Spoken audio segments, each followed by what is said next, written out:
Bismillahirrahmanirrahim. Assalamu alaikum. Last time I answered a question that what does branding mean for a clinician? And I shared with you the 10 essential elements which are important for clinical branding. Similar sort of question has been asked in the follow-up of that vlog, and the question is how to make yourself a brand in clinical practice. How to make yourself a brand in clinical practice. This is more or less the same question, but I will try to answer it keeping a particular person, that how he or she can make himself a brand in the clinical practice.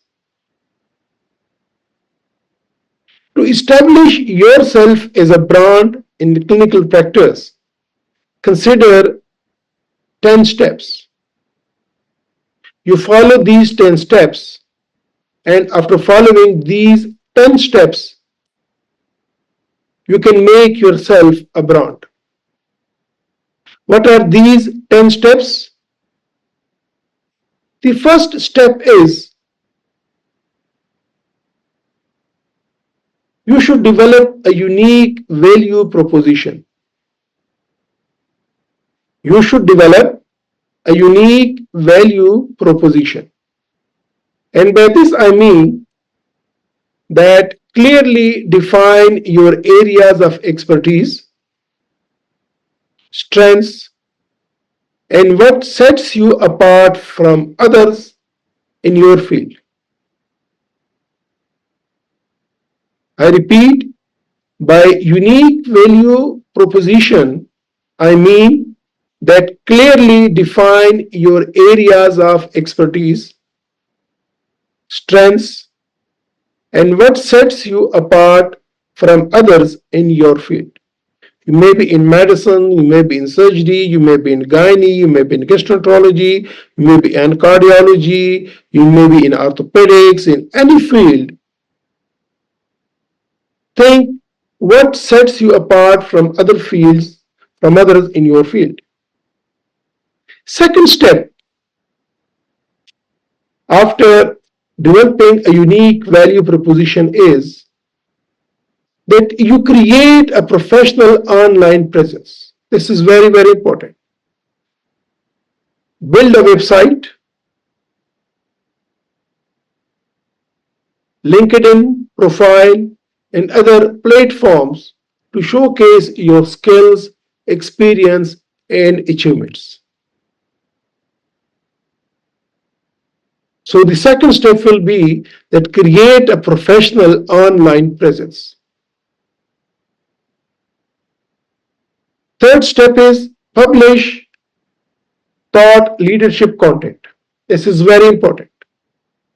Write articles, blog posts, or books, or vlogs to share your knowledge and showcase your expertise.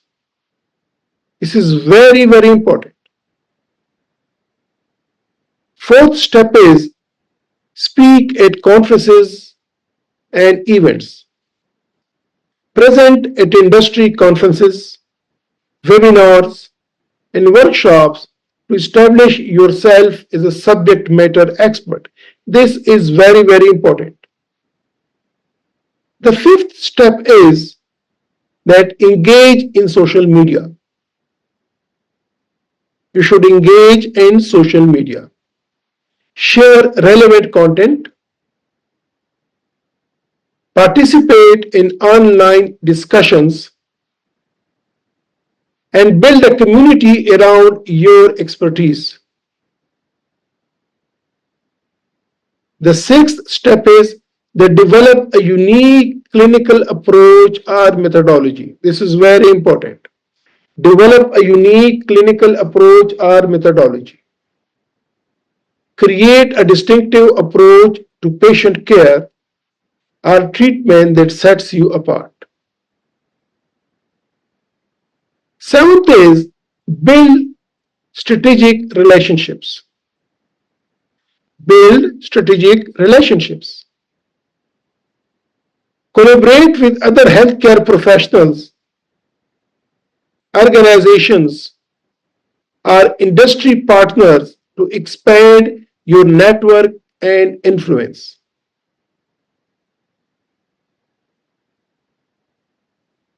Eighth step is invest in personal branding.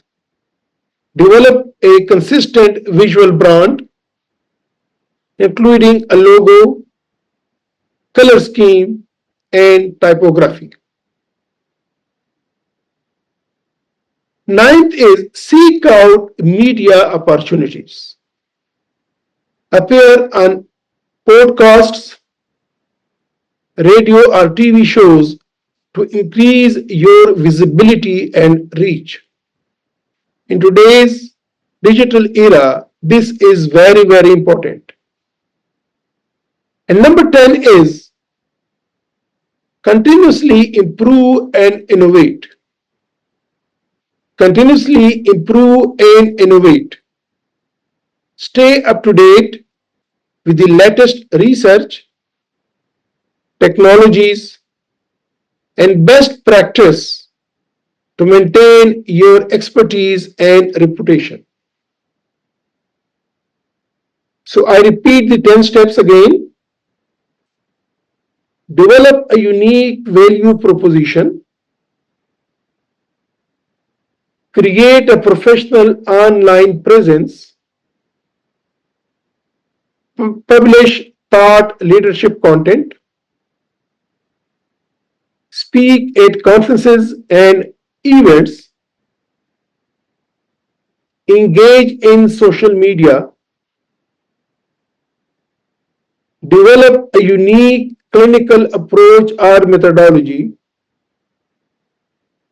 Build strategic relationships. Invest in personal branding. Seek out media opportunities. And continue, improve, and innovate yourself. Remember, building a personal brand takes time. Building a personal brand takes time, effort, and consistency. Focus on providing value, being authentic, and showcasing your expertise to establish yourself as a trusted and recognized brand in clinical practice. I repeat, building a personal brand takes time, effort, and consistency. Focus on providing value by being authentic and showcasing your expertise to establish yourself as a trusted and recognized brand in clinical practice. I hope I answered the question, and if there are any thoughts on your part, please do share in the comment section. So it will give me an opportunity, rather it will give us an opportunity to discuss this further in either individual discussions or in the vlogging. Thank you very much for being with me and listening to me. We meet in another vlog on some other questions. Till then, take care. Khuda Hafiz.